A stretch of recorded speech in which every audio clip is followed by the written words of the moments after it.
Bonsoir à tous, merci de nous rester fidèles. Tout de suite, le sommaire de votre journal. Le Royaume d'Arabie Saoudite réaffirme sa position de soutien à la marocanité du Sahara. C'est ce qui ressort du procès-verbal sanctionnant la 13e session plutôt de la réunion à Rabat de la commission mixte maroco-saoudienne. Les détails dans quelques instants. Le climat des affaires au Maroc et les atouts indéniables dont regorgent les provinces du Sud est clairement mis en avant à Dakhla devant une forte délégation économique d'opérateurs venus du Panama et de l'Équateur.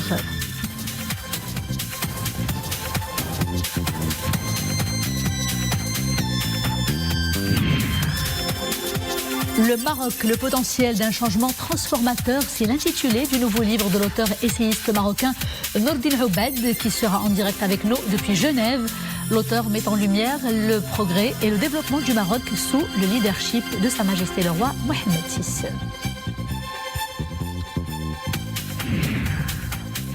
La fièvre du street art s'empare encore une fois de Casablanca, la ville devant soi. Une exposition outdoor organisée par la Galerie 21. Des œuvres de création qui proposent un véritable voyage dans le voyage à Casablanca et à travers des couleurs qui respirent la vie. Bonsoir, Sa Majesté le Roi Mohamed VI a contracté une coronavirus Covid-19 de forme asymptomatique. C'est ce qu'a indiqué aujourd'hui le professeur Hassan Belyamani, médecin personnel du souverain.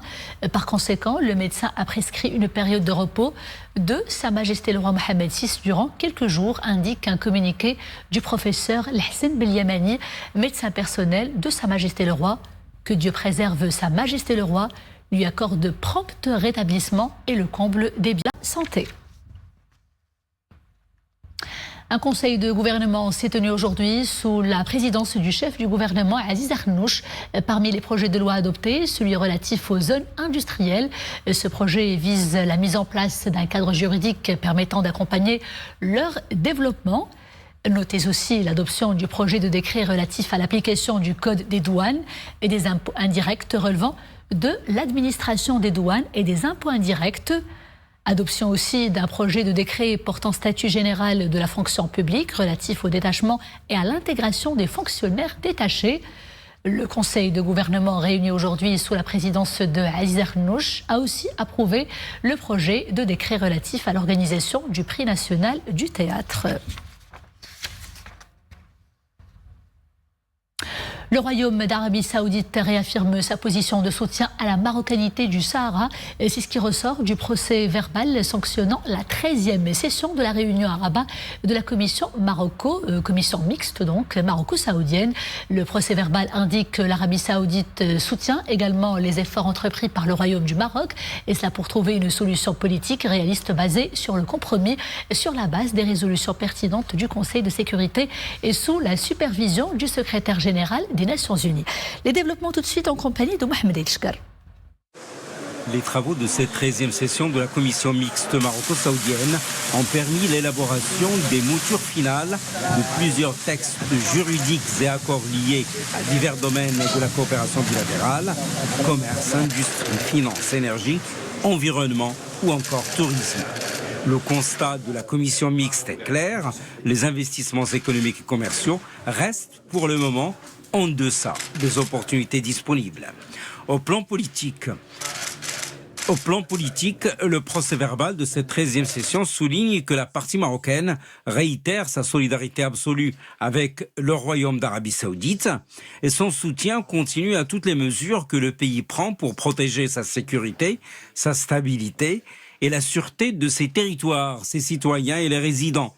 Le Royaume du Maroc salue les initiatives du Royaume d'Arabie Saoudite visant à instaurer la paix dans la République du Yémen. Le Maroc renouvelle également son soutien à la candidature de Riyad pour accueillir l'Expo 2030. De son côté, l'Arabie Saoudite réitère son soutien ferme et continu à l'intégrité territoriale du Royaume du Maroc. Elle souligne son soutien à l'initiative d'autonomie au Sahara marocain dans le cadre de la souveraineté et de l'intégrité territoriale nationale du Maroc et exprime son rejet de toute atteinte aux intérêts supérieurs du Royaume du Maroc, à sa souveraineté ou à l'unité de son territoire national.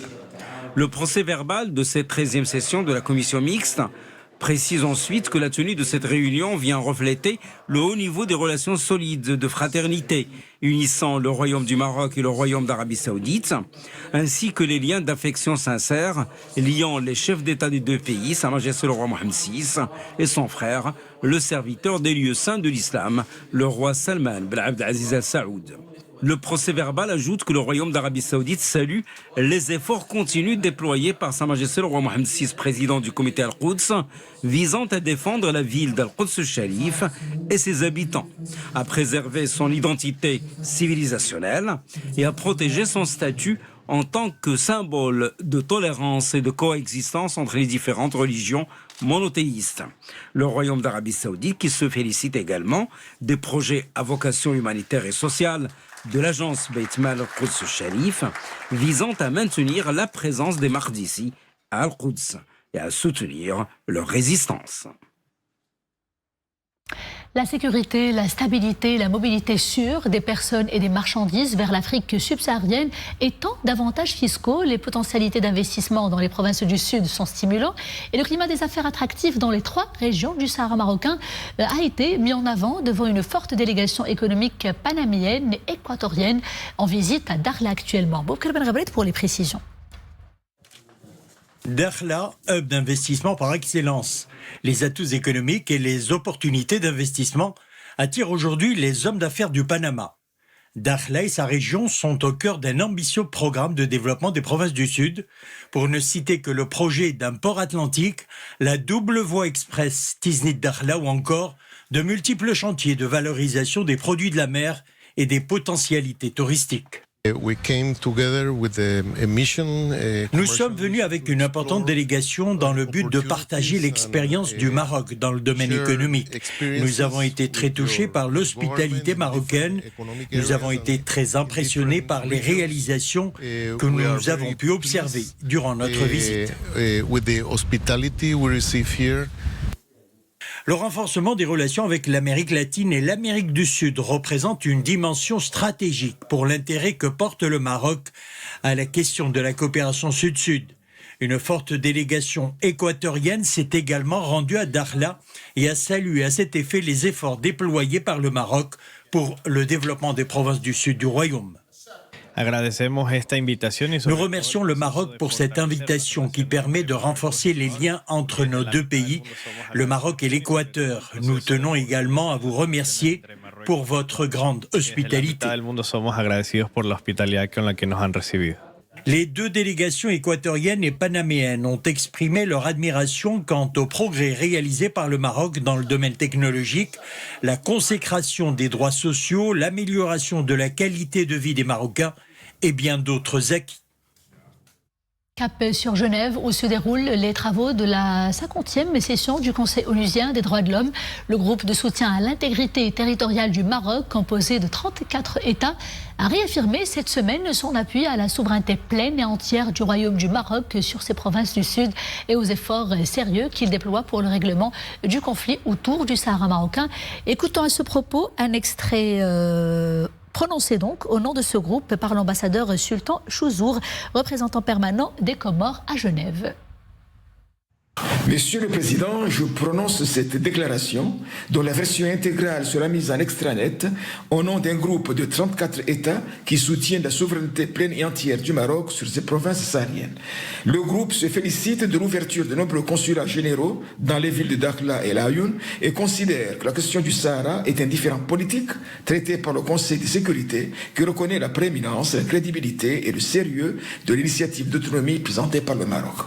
Le groupe soutient les efforts de M. de Mistura pour la relance du processus politique exclusivement onusien sur la base du format consacré lors des tables rondes de Genève, conformément aux résolutions du Conseil de sécurité, notamment la dernière résolution 2602 visant à parvenir à une solution politique réaliste, pragmatique, durable, proposant sur le compromis. La résolution de ce différend régional contribuera à concrétiser les aspirations légitimes des peuples africains et arabes en matière d'intégration et de développement, objectif que le Maroc continue de viser et pour lequel il déploie des efforts sincères et continus. Le groupe rappelle également que dans ces résolutions, le Conseil de sécurité se félicite du rôle joué par les commissions nationales et régionales des droits de l'homme à Dakhla et à Laayoune et de l'interaction entre le Maroc et les mécanismes du Conseil.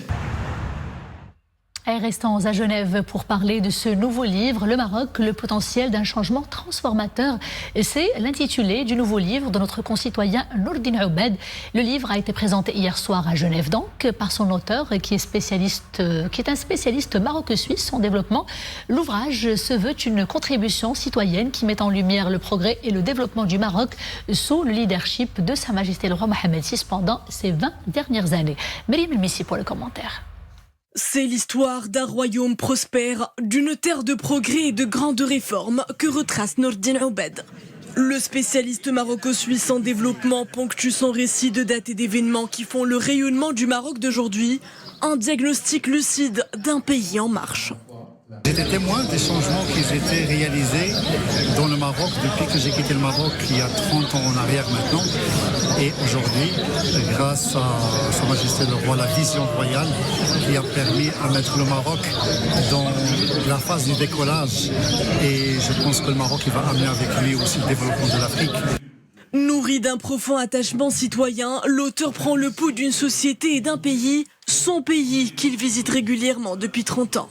Nourdine Oubed met en lumière 20 ans de courageuses réformes, un baromètre d'un processus évolutif salutaire, sagement conduit par Sa Majesté le roi Mohamed VI. Les derniers événements de ce mois montrent une résilience de l'économie marocaine. Bien évidemment, il y a des temps difficiles, mais le Maroc, contrairement à beaucoup d'autres pays, est indépendant en matière de blé. Le Maroc est indépendant en matière de gaz. Donc deux événements très récents qui montrent la capacité de résilience du royaume. Je suis fier de dire que je suis né au Maroc. C'est un pays d'ouverture, un pays de tolérance, un pays du vivre ensemble.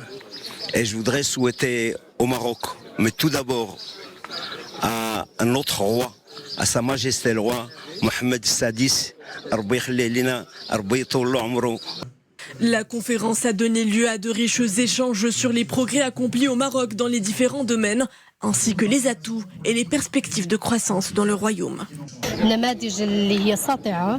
C'est un ouvrage qui traduit, chiffre à l'appui, la vision évolutive initiée dans le royaume. C'est aussi une belle illustration des sentiments de fierté et d'appartenance à la mère patrie. L'ouvrage est très inspirant, je recommande sa lecture. Le Maroc est en passe de construire un vrai leadership à l'échelle africaine. C'est un acteur clé dans divers secteurs vitaux pour l'Afrique. La Gambie profite hautement de la générosité du Maroc en matière de développement humain. Une grande communauté d'étudiants gambiens sont accueillis par les universités marocaines. Outre les réformes politiques et institutionnelles, le livre aborde une série de questions. Décollage des chaînes de valeur, développement industriel, climat des affaires, autant d'atouts qui font du royaume une locomotive pour le développement continental. Et l'auteur du livre nous rejoint tout de suite en direct depuis Genève. Monsieur Nourdine Oubed, bonsoir. Vous êtes, rappelons-le, spécialiste maroco-suisse en développement. Qu'est-ce qui a d'abord inspiré l'écriture de cet ouvrage? Quel a été le déclic? Une tournée peut-être à travers les grandes villes du royaume, les grands chantiers? Bonsoir, merci pour l'invitation. En effet, le Maroc aujourd'hui mérite d'être en lumière par rapport à tout.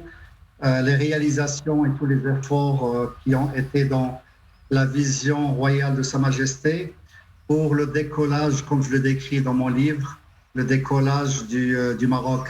En fait, le Maroc, pendant les 2 dernières décennies, il a préparé les bases préalables pour son décollage.